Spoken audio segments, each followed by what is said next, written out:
The Whipping Boy, Chapter 13. The Chase. A thoroughbred of the street, Jemmy acted on instinct. He didn't wait to be nabbed. In a burst of straw, he shot up and made a leap for the door.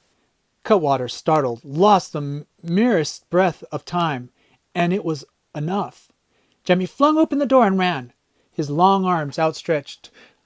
Cutwater lurched after him, and Prince Brat followed. Jemmy vanished into the wild green tangle. He jumped a great fallen log, ducked under low-hanging branches, and like a rabbit made sudden changes in direction. He would hear Cutwater close behind, breathing like a bellows. "I'm on your tracks! Stop before I get aggravaxed with you, Prince!" Jemmy covered the ground at full tilt. Leaves crackled under his feet. Gaw, he thought, he might as well be leading a confounded parade for all the noise he was making. He reached a small clearing and half jumped out of his skin. Sniffing near the skeleton white roots of an upturned hollow tree stood a wild beast. A bear! Jemmy would have preferred Cutwater's own company, but before he could find his legs, the hairy beast took flight. It went crashing away to Jemmy's left. Jemmy got his breath back. Then, almost without thinking, he dove into the hollow of the dead tree and snugged himself in. Moments later, he caught the merest glimpse of Cutwater cupping an ear. Turning on his heels, the rattle-boned man gave a shout. "Practically got you by the hind legs, pesky prince!" Jemmy let out a small sigh of relief. Cutwater would have a mighty surprise if he caught that bear by the hind leg. As the sounds of the chase grew fainter, Jemmy crawled out of the hollow root. The sun was now high enough to send down smoky rays of light through the treetops. Which way was the river? And then he saw Prince Brat, his face lobster red from running at the edge of the clearing.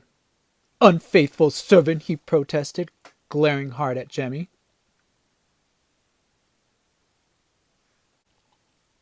Until this moment, Jemmy hadn't had a moment's pause for anger. But now fury shot into his eyes. "Curse his blabber tongue! Hateful prince! You betrayed me!" "You have deserted me without a care." Jemmy bristled. "Ain't it me they think is a prince? If you hadn't pointed me out under the straw, Cutwater would have flown off to pick up my tracks, and we could have crept away dead-eye easy. I wouldn't be running my lungs out." The prince pondered this for a moment. He nodded. "Then I forgive you." Jemmy was speechless for a moment. "Forgive me? Don't trouble yourself, my good and loyal prince, and get yourself another whipping boy."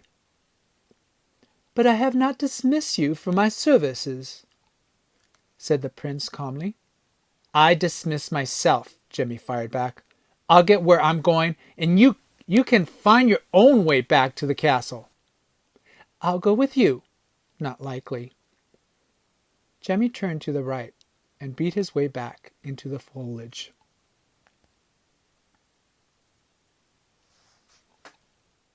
Chapter 14.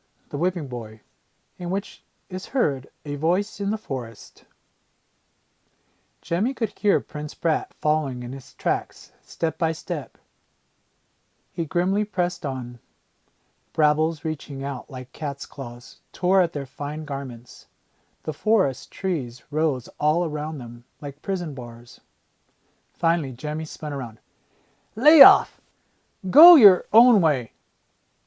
"This way suits me," said the prince. "Well, don't follow me. I've no more idea than a gnat where I'm heading." "Silence!" whispered the prince, with a turn of his head. "Hear that?" They froze, the two of them. A voice came wailing through the woods. "Tunia! Petunia!" And then a young woman appeared, barefoot and jangling, with bracelets. She moved through the trees as quickly as a wood sprite. Petunia! She carried a coil of rope in one hand and held outstretched in the other an amber chunk of comb honey. "Come here, darling. Come to Betsy." Suddenly, as if sensing a presence in the trees, she headed towards Jemmy and the prince. "Petunia, you there, naughty rascal? Smell the honey. Come feast yourself, pet." Jemmy didn't know what to make of this girl really, for as she grew closer he reckoned she couldn't be more than 14 or 15 years old. He stepped out into full view, with the prince clinging to him like a shadow. "Miss?" She stopped short. "My eyes, who are you?" "Lost," said Jemmy. "Would you know which way to the river?" "Course I do. Ain't we heading for the fair, me and Petunia? Have you seen him?" "Petunia?" "Got loose, he did. My dancing bear. World famous." "Scared me out of my skin," Jemmy replied, and pointed. "Back there." She turned on her heels and started off. "Hey!" Jemmy shouted. "Where's the river?"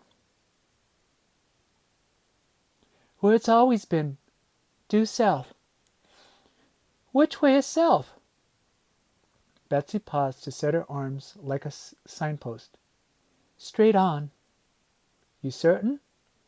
"Certain, I'm certain. Didn't Pa always say I had a head like a compass? Rest him in peace." And she was gone.